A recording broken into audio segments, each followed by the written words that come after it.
이미 우리 가운데 거하셔서 우리를 만나주고 계심을 감사합니다. 그를 대표해서 간절히 기도한 장로님의 기도를 들어주심을 감사합니다. 중창단의 찬양을 우리 하나님께서 받아주시고 이 가사대로 주 복음 전하다가 주님 품에 안길 수 있는 우리들이 되게 해 주시옵소서. 이 시간 겸손한 마음으로 하나님 말씀의 귀를 기울입니다. 하나님 말씀해 주시옵소서. 예수 그리스도의 이름으로 기도하옵나이다. 아멘. 하나님 말씀 보겠습니다. 고린도후서 1장 고린도후서 1장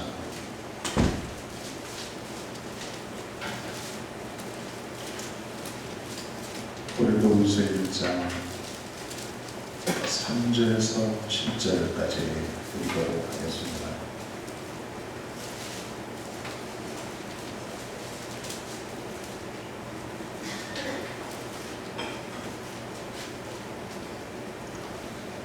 찬송하리로다. 그는 우리 주 예수 그리스도의 하나님이시요 자비의 아버지시요 모든 위로의 하나님이시며 우리의 모든 하나님 중에서 우리를 위로하사 우리로 하여금 하나님께 받은 위로로 모든 하나님 위에 있는 자들을 이르니 위로하게 하시는 이유다.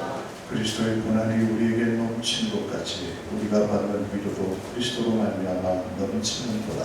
우리가 고난받는 것도 너희가 위로를 받게 하게 하시오. 우리가 위로를 받는 것도 너희가 위로를 받게 하는 것이니 이 위로가 너희 속에 있어 우리가 받는 것 같이 고난을 너희도 견디게 하는 다 같이 하겠습니다.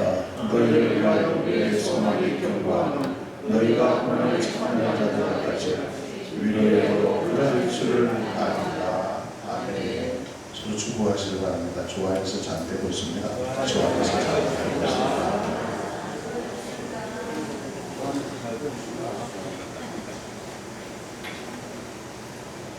히포크라테스는 사람의 그 기질, 사람의 기질을 네 가지 기질로 나누었습니다.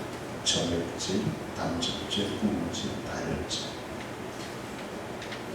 정액질의 사람은 냉정하고 활발하지는 않지만 의리가 있고 태평한 사람을 보고 정액질이라고 이렇게 얘기합니다. 그리고 담즙질의 사람은 열렬하고 고집이 세고 역경을 통해서 점점 더 내면이 강해질 수 있는 그런 기질의 사람이죠. 그리고 우울질 기질을 가지고 있는 사람은 굉장히 얌전하고 내성적인 그런 모습을 가지고 있습니다. 다혈질의 사람은 낙천주의라고 하시죠. 절대로 혼자 모르고 늘 사람들이 함께 있어야 하고 말이 많고 이 사람이 가는 곳마다 날마다 일들이 일어나는 거죠. 기질에 따라서 상처를 적게 받을 수 있고 많이 받을 수도 있습니다. 성격상 스트레스를 완화시키는 사람도 있고 그것을 잘 해결하지 못하는 그런 내성적인 사람도 있습니다. 스트레스를 잘 받는 기질이든 그렇지 않는 기질이든 간에 우리 모든 사람들은 위로가 필요한 존재예요. 저 사람은 별로 상처를 받지 않기 때문에 위로가 필요해질 것이다. 저 사람은 쉽게 상처를 받기 때문에 위로를 해야 될 것이다. 그것이 아니라 이 세상을 살아가는 모든 사람들, 남자로서 어느 누구에게나 위로가 필요한 것입니다. 우리 인간은 참으로 연약한 존재예요. 우리가 하나님 앞에서는 그 완성의 날까지 예수님처럼 영마체가 되는 그날까지 우리 인간은 연약합니다. 그래서 위로가 필요한 존재인 것을 깨닫게 됩니다. 특히 우리가 인생을 살다가 원치 않는 어떤 역경이 찾아왔을 때 주변에서 누군가가 나에게 따뜻한 말 한마디가 큰 힘이 될 때가 있습니다. 사도 바울도 그것을 알았던 것이죠. 그래서 오늘 본문 3절 말씀을 보면 찬송하리로다. 그는 우리 주 예수 그리스도의 하나님이시오 자비의 아버지시오 모든 위로의 하나님 하나님이시며 자비의 하나님, 하나님은 우리를 위로해 주시는 하나님이시라고 그렇게 찬양하고 있습니다. 오늘 본문을 보게 되면 위로라는 단어가 얼마나 많이 등장하는지 몰라요.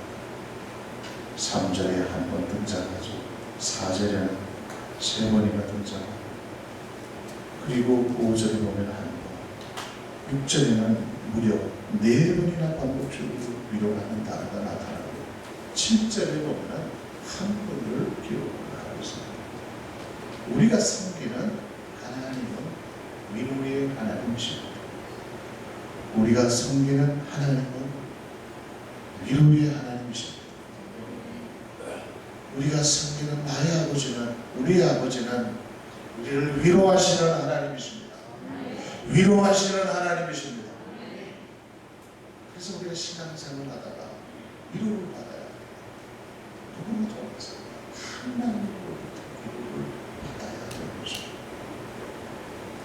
이 위로의 의미는 남의 괴로움이나 슬픔을 달래주려고 따뜻한 말이나 행동을 통하여 베풀어주는 적극적인 행동으로 말하는 것입니다.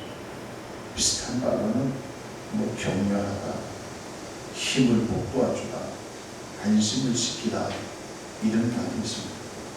우리 주변에 보면 다른 사람의 비리나 잘못된 것, 허물을 지적하고 들추어내고 정죄하고 판단하고 비판하는 소리가 넘쳐나고 있습니다. 인터넷에 어떤 사건이 일어나게 되면 어김없이 사람들은 악플을 하고 악성 댓글을 다 달아주죠. 전혀 알지도 못하는 사람들을 비방합니다. 그 겉으로 드러나는 그 사건을 통해서 계속 비방하는 거죠. 어떤 사람은 아예 악의적인 의도를 가지고 글을 적기 시작합니다. 그것을 본 자신이 엄청난 상처를 받고 심지어 극단적인 선택을 하는 그런 사람으로서 가치가 없어집니다. 누군가가 나를 향하여 거침없이 악성 글을 계속 쓴다고 생각한다는 것이죠. 뒤에서 나에 대해서 계속 비방을 한다고 생각한다는 것이죠. 어떻게 견뎌낼 수가 있겠습니까? 특히 정치하는 사람들은 서로 칭찬하는 소리보다는 상대방의 약점을 들춰내고 그것을 지적하고 비판하는 것을 보시면서, 여당에서 무슨 이야기를 하면 야당에서 어김없이 대변인이 나와가지고 좋게 이야기하지 않죠. 야당도 마찬가지죠. 야당에서 무슨 얘기를 하게 되면 여당 또 대변인이 나와가지고 또 비판하는 것을 볼 수가 있습니다. 비판하고 정죄를 하면 다른 의식을 가지고 있는 것처럼 비춰지고, 위로하고 격려하고 동정해주면 유약해 보이는 것처럼 생각을 하고 있다는 것입니다. 그래서 요즘은 선풀을 하자, 악성 댓글보다는 위로해주고 격려해주는 댓글을 달자는 그런 운동을 펼치기도 하고 있습니다. 지금 우리는 역경에 대해서 말씀을 듣고 있는데, 왜 하나님께서 우리들에게 역경을 허락하시는 것입니다. 하나님의 의도가 무엇인가를 깨닫게 하기 위해서 우리가 고난을 당하지 않으면 어려움이 없으면 위로도 필요 없어요. 그러나 우리가 신앙생활을 하다가 보면 진짜 기가 막히는 일들이 일어나요. 진짜 신앙대로 살려고 몸부림치면도 불구하고 어느 날 우리 앞을 가로막고 있는 장애물들이 있습니다. 그런 것들을 한 번씩 부딪힐 때마다 나는 표현할 수 없는 그런 고통의 순간이 찾아오거든요. 그때 하나님의 위로가 필요합니다. 그렇구나. 하나님의 위로가 있기에 나는 이것을 견딜 수밖에 없고, 그 위로 속에서 하나님의 뜻을 만들어낼 수 있는 거죠.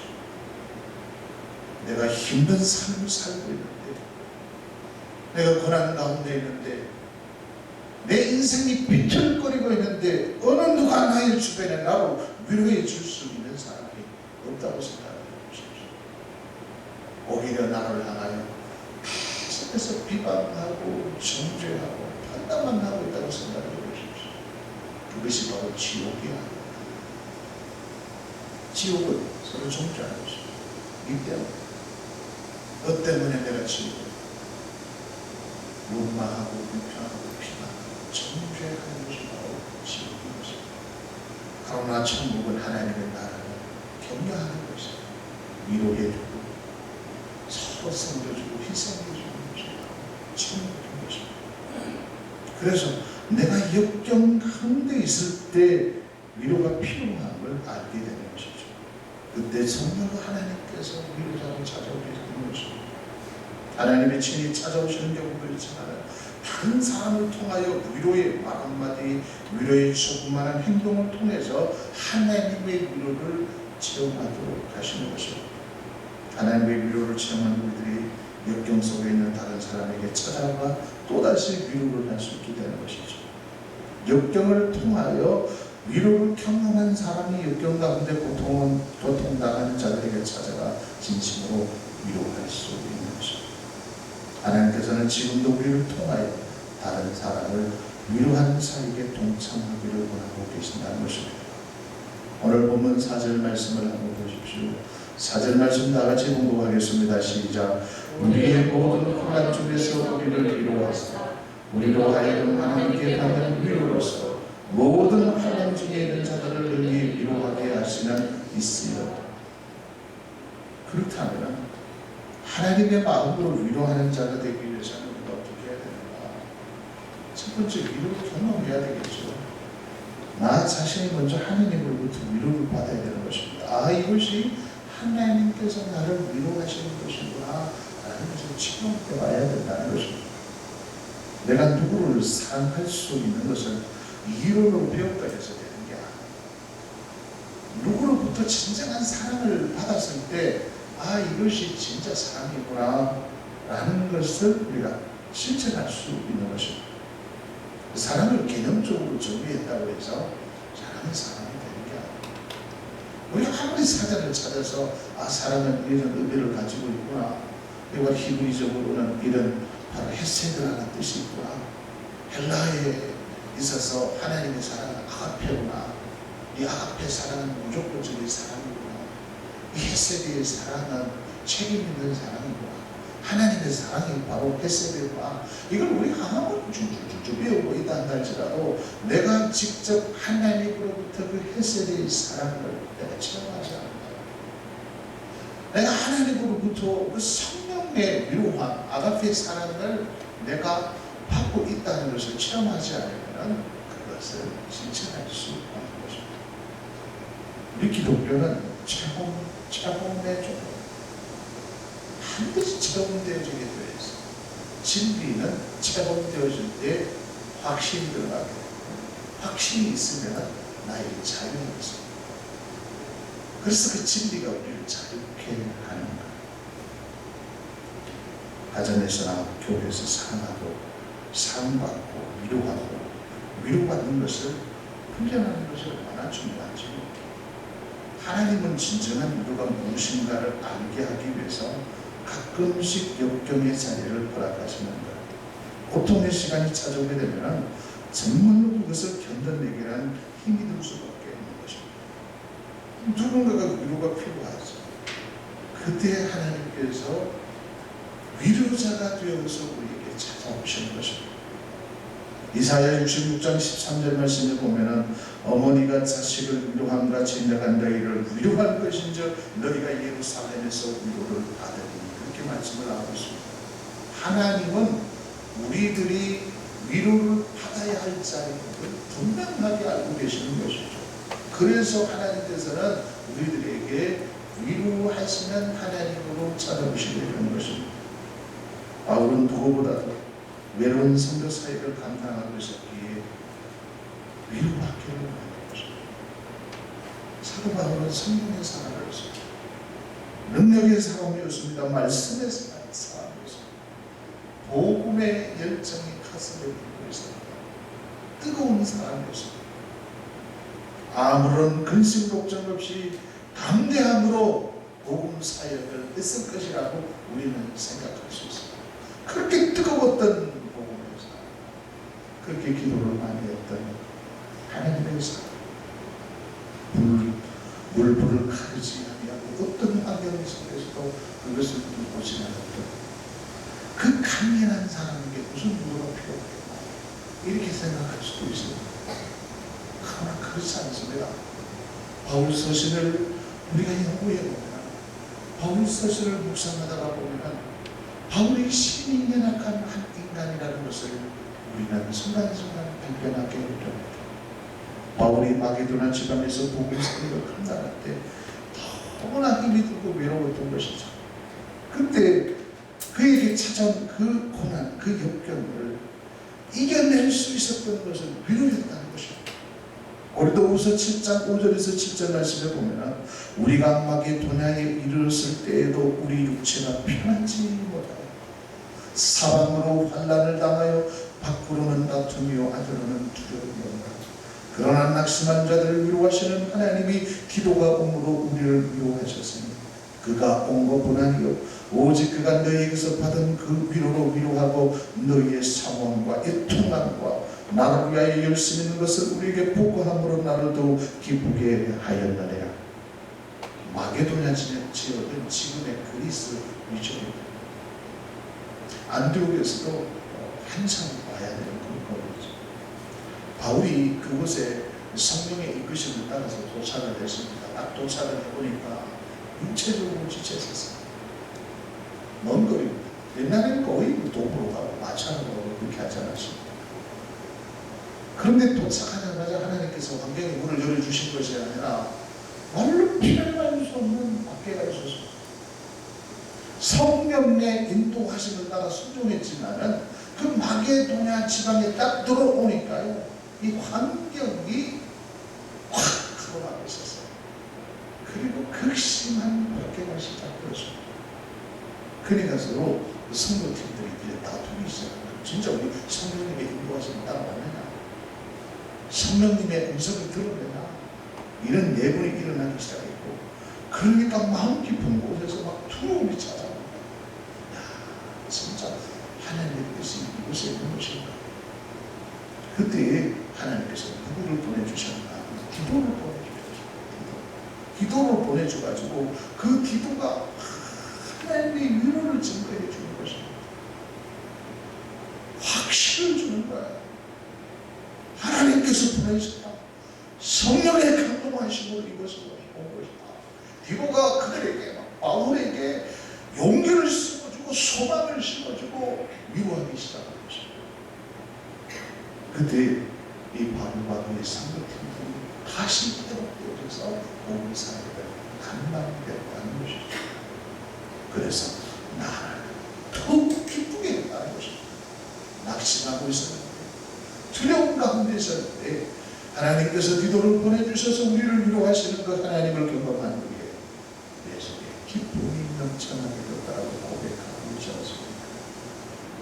역경 가운데 하나님의 위로를 경험할 때 놀라운 하나님의 위로를 경험합니다. 그러면 자신도 그 위로를 받았기 때문에 다른 사람을 위로할 수 있게 되는 것입니다. 그러므로 현재의 고통의 상황들을 바라보면서 좌절하고 실망하고 원망하고 있는 것이 아니라 하나님의 위로를 경험하게 하는 통로구나, 그렇게 생각을 해야 나 자신이 먼저 역경 가운데서 하나님으로부터 위로를 받음으로 말미암아 훌륭한 위로자의 훈련을 받아야 하는 것입니다. 5절 말씀에 보면은 그리스도의 고난이 우리에게 넘친 것 같이 우리가 받는 위로도 그리스도로 말미암아 넘치는도다. 고난이 우리에게 넘친 것 같이 그 넘침에 따라서 위로도 하나님께서 우리들에게 계속해서 위로를 주신다는 것입니다.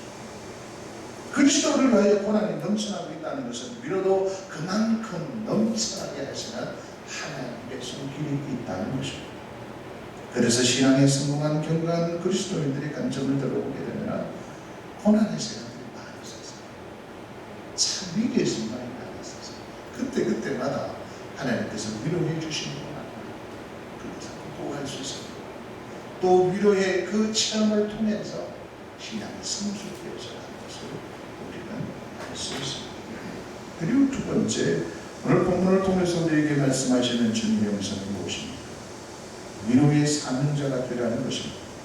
위로를 체험했다. 내가 위로를 받았다면 반드시 다른 사람을 위로하는 사명자가 되어야 하고, 로마서 12장 8절 말씀을 보면 성령의 은사 가운데 위로의 은사가 있습니다. 위로하는 자는 위로하는 일도 그렇게 되어 있습니다. 특별히 하나님으로부터 성령의 은사를 받은 위로자가 있다는 것입니다. 이 위로를 잘하는 것도 성령님이 우리에게 주시는 특별한 은사라는 것을 기억하십시오. 하나님께서 내가 역경 가운데 있었을 때 하나님께서 나를 위로해 주셨다면 이 위로를 통해서 나를 위로자의 사명자로 나를 세워주셨구나, 그렇게 생각을 해야 된다는 것입니다. 사실 지금 우리 주변에 보면은 위로가 필요한 사람들이 너무나 많죠. 실패와 좌절 가운데 방황하는 자들, 질병의 고통 가운데서 헤어나오지 못하는 자들, 배신으로 말미암아 분노에 사로잡히는 자들이 있지 않습니까? 세상의 가치에 빠져서 도저히 끌어나오지 못하는 자들, 오직 복수의 칼을 갖고 있는 자들이 있습니다. 가난의 악순환 때문에 고통당하는 자, 정신적인 문제로 고통을 밤을 보내는 자, 남편의 문제, 자녀의 문제, 얼마나 많이 문제가 겉으로는 멀쩡하게 보이지만 조금만 앉아서 5분, 10분간 이렇게 대화를 나눈다가 보면 속에서 그 고통이 끌어나오는 것을 알 수가 있습니다. 그런 자는 누가 위로해 줄 수 있겠습니까? 위로받은 우리들이 하나님의 위로를 가지고 그들을 위로해야 하는 것입니다. MZ 사이에 보면 가만히 전도 방법이 있어요. 가서 만나서 그냥 이야기하면서 들어주는 게 그게 위로인 것입니다. 나의 이야기를 좀 들어주세요. 내 마음속에 있는 것을 그냥 들어주기만 좀 해주십시오. 그냥 내가 말을 할 때 고개만 끄덕여 주십시오. 그런 위로를 기다리는 사람들이 얼마나 많은지 6절 말씀을 보니까 우리가 환난 당하는 것도 너희가 위로와 구원을 받게 하려는 것입니다. 우리가 위로를 받는 것도 너희가 위로를 받게 하려는 것입니다. 이 위로가 너희 속에 역사하라. 우리가 받는 것 같은 고난을 너희도 견디게 하느니라, 그렇게 말씀하고 있습니다. 내가 하나님으로부터 위로를 받았다는 단순한 체험으로는 살아가는 안 돼요. 나를 위로하시는 하나님을 다른 사람에게 그대로 위로가 전해질 수 있도록 해야 되는 것입니다. 하나님께서 오늘 이 시대에 나를 위로의 사명자로 불러주셨구나. 이것을 깨닫고 나도 힘들어, 나도 괴로워, 그것이 아니야. 나도 힘들지만 나보다 더 힘든 사람을 향한 위로의 손길을 펼칠 때 그게 인간의 손상입니다. 그게 예수님의 그 성육신 낮은 곳으로 가는 삶을 실천할 수 있는 것입니다. 은혜는 항상 낮은 곳으로, 높은 곳으로, 세상적인 가치로 높은 곳으로 올라가랍니다. 높이 올라갈수록 성공이라고 얘기합니다. 많이 가지면 성공했다고 얘기합니다. 높은 고위직에 올라가면 성공했다고 얘기합니다. 꼬리가 되는 것보다 머리가 되는 것이 성공이라고 합니다. 그러나 우리 기독교에는 자꾸 올라가라고 얘기하지 않습니다. 역설적인 올라가는 이유가 있습니다. 너희들이 왜 세상에서 성공해야 될까? 낮아지기 위한 것이죠. 너희들이 왜 가져야 하나? 나눠주기 위한 것입니다. 왜 높은 관직에 올라가야 되나? 그곳에서 선한 영향력을 끼치기 위해서 낮은 곳으로 가기 위해서. 왜 건강을 주셨는가? 건강을 나눠주기 위해서. 이 원리, 이 인카네이션 원리가 들어가지 않아요. 우리는 하나님의 그 복음의 축복을 묻을 수 없습니다. 하나님은 지금도 낮은 곳에 계십니다. 예수님의 숨소리는 낮은 곳에 계십니다. 할렐루야. 높은 곳에 가보십시오. 거기는 경쟁, 사탄이 울부짖는 소리가 그것이 높은 사람들이 있는 곳에 겸손함이 없습니다. 가진 자들이 있는 곳에 자기 사랑하는 그 겸손함이 없습니다. 여러분, 완전 소리가 정말로 위로받기 원하는 그곳에 가면 정말로 위로의 뜨거운 가슴을 가지고 그것에 가서 순종하게 되면은 이미 주님은 그곳에 계신 것입니다. 할렐루야. 주님은 그곳에 가 계십니다. 위로의 사명자가 되셔야 합니다. 세 번째로 오늘 부분을 통해서 우리에게 주신 또 하나의 교훈은 무엇인가 하면 위로는 단순한 위로가 아니라 위로를 통해서 하나님께서 우리에게 주신 복이 있어요. 무엇을 주시는가 하면 소망과 능력을 주십니다. 우리가 역경을 통과하게 되면 반드시 하나님의 위로가 오는데 그 위로를 통해서 그냥 하나님께서 위로한다 그게 아니에요. 우리에게 소망을 주십니다. 비전을 주십니다. 그리고 영광의 축복을 갖게 해주신 것입니다. 그리고 능력이 내게 임하게 되는 것입니다. 그래서 고난을 통과하는 사람은 영적인 내성이 생겨나게 됩니다. 그래서 시시한 어떤 위기가 찾아가도 그것을 거뜬히 이겨낼 수 있는 내성, 능력이 생겨나게 되는 것입니다. 고통 가운데 있는 한 사람에게 찾아가 위로의 말 한마디를 한 것은 단순히 위로로 끝나는 것이 아닙니다.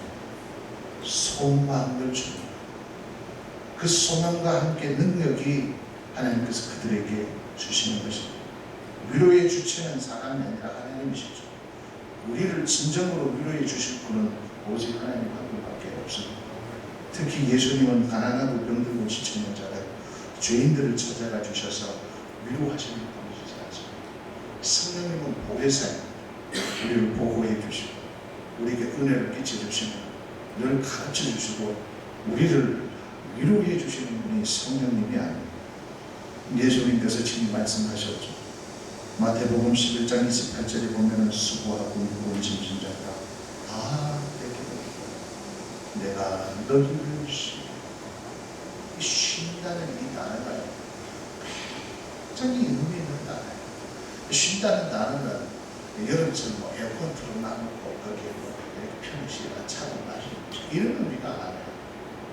이 쉼이라는 것이 뭔가 안식, 치료라는 겁니다. 예수님께서 말씀하셨어요. 수고하고 무거운 짐진 자가 다 내게 오리라. 내가 너희들에게 치료를 해주겠다는 것입니다. 병든 영혼, 영적으로 물려있는 영혼들이 얼마나 많습니까?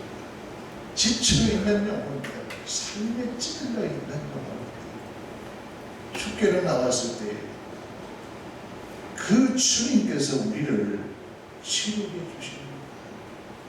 그래서 소망을 주시며 능력을, 새 힘을 공급해 주시는 것입니다.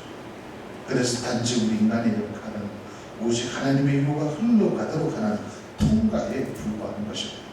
오늘 보면 7절 말씀을 보니까 너희를 위한 우리의 소망이 견고하고 너희가 고난에 참여하는 자가 된 것 같이 위로에도 그러할 줄을 알거라. 그렇게 말씀하셨습니다. 그래서 위로를 받을 때 소망이 견고해지는 거예요. 사람을 변화시키는 것은 지적과 충고보다는 위로의 말 한마디가 훨씬 더 효과적이에요. 우리는 지적하고 충고하는 데는 익숙해져 있는데 비하여 위로받고 위로하는 데는 너무 인색하죠. 그것은 바로 우리가 자라날 때 위로를 받아본 적이 별로 없어요. 우리 아버지로부터,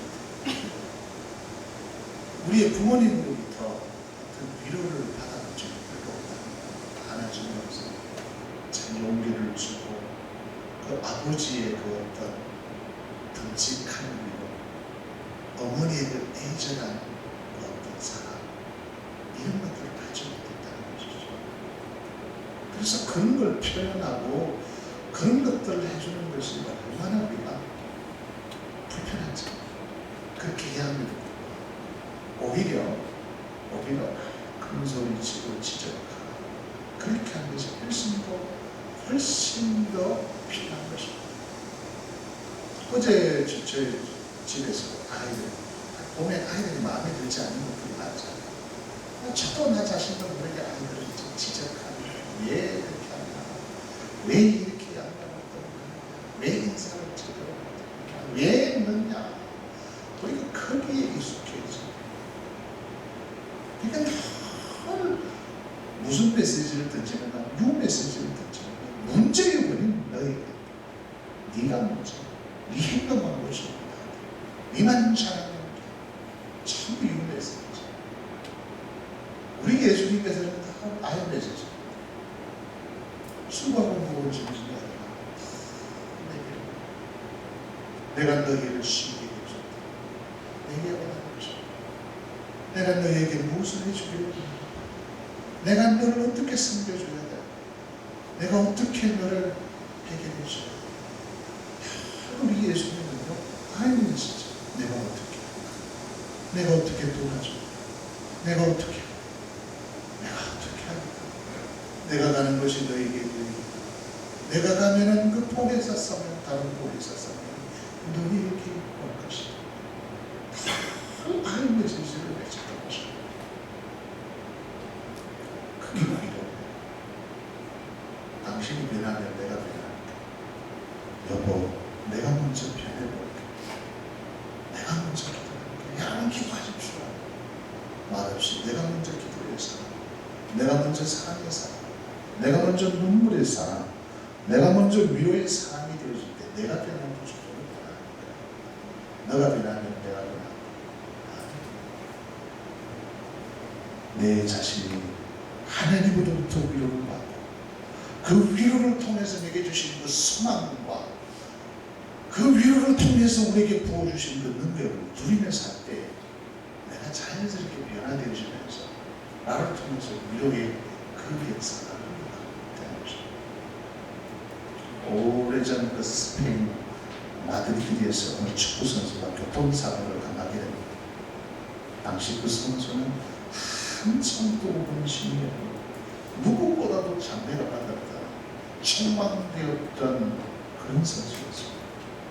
그런데 단 한 번의 사고 때문에 모든 것이 한순간에 물거품이 되고 말았던 것이죠. 그는 더 이상 축구를 신고 동료들과 함께 그 푸른 산들을 마음껏 달릴 수 없게 되었습니다. 그는 절망한 채 병상에 누워 있었어요. 누구도 그를 위로할 수 없었어요. 누구 와서 조금만 무슨 이야기를 해도 막 분노를 펴주고 약을 집어던지고 물건을 집어던지고 폭력적인 그런 측면으로 변질되어 갔던 것입니다. 그래서 누구가 와서 어떤 말을 해도 관심을 기울이지 않았습니다. 한참 뻗어나가야 할 시기에 모든 꿈들이 다 꺾여버린 자신의 꿈은 그 무엇으로도 보상되지 않았던 것이죠. 그때 그 병사를 지키고 있었던 병실을 보고 갔던 한 간호사가 그를 위로하기 위해서 하나님께 기도했습니다. 하나님, 저 청년을 살려주는 방법을 무엇입니까? 성령을 도와주세요. 기도한 가운데 하나님께서 지혜를 주셨어요. 그 지혜가 무엇인가 하면 이 두 다리는 이제 사용할 수 없어가지고 축구는 못한다죠. 두 손은 있어요. 그래서 기타를 한 대를 사줬어요. 기타 하나를 사주면서 이렇게 작은 위로의 편지를 함께 보내. 당신의 발은 부상으로 축구는 할 수 없지만 당신의 두 팔은 건강하지 않습니다. 건강한 두 팔을 가지고 멋진 기타 연주자가 되십시오. 이렇게 글을 적어서 기타 한 대를 함께 했습니다. 그 이후로 이 청년이 감동을 받은 거예요. 그 기타 한 대를 보고 또 작은 것이 그 위로가 된 것이죠. 그래서 그냥 열심히 이 병실에서 기타하고 기타를 배우니까 기타를 열심히 치니까 이 사람이 누군지 아십니까? 아마 70년대, 80년대에 유명했던 팝 헤이라는 노래를 불렀던 그 홀리아 이글레시아라는 가수입니다. 유명한 가수입니다. 여러분 가운데 이 노래를 아는 사람이죠.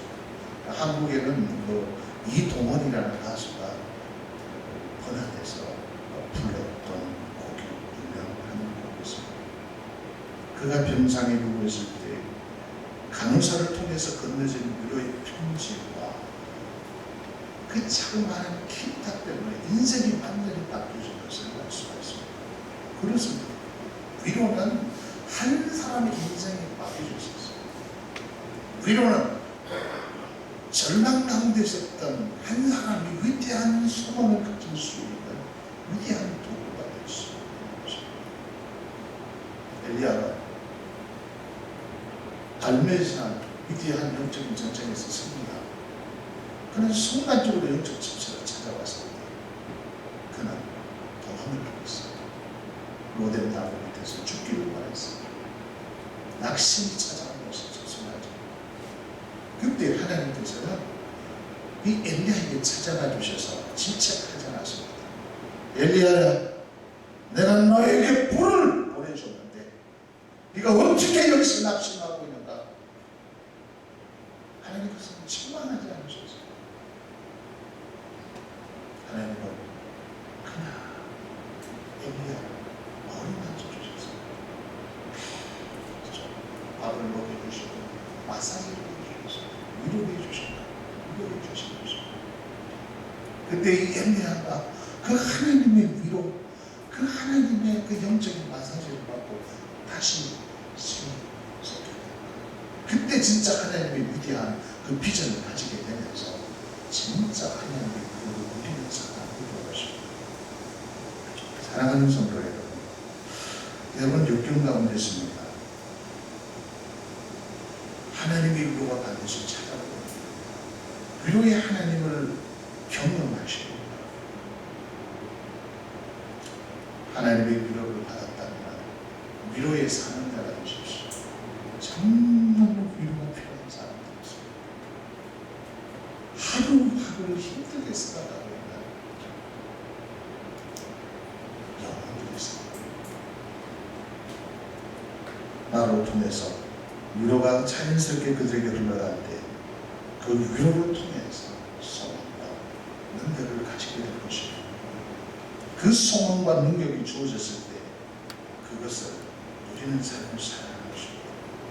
그래서 나를 통해서 우리를 통해서 이 주님의 위로, 하나님의 위로가 계속 흘러가서 정말로 시대에 빠져 있는 영혼들을 살려내는 하나님의 귀한 통로로서 만난 여러분 되시기를 예수 그리스도의 이름으로 축복합니다. 하나님 아버지,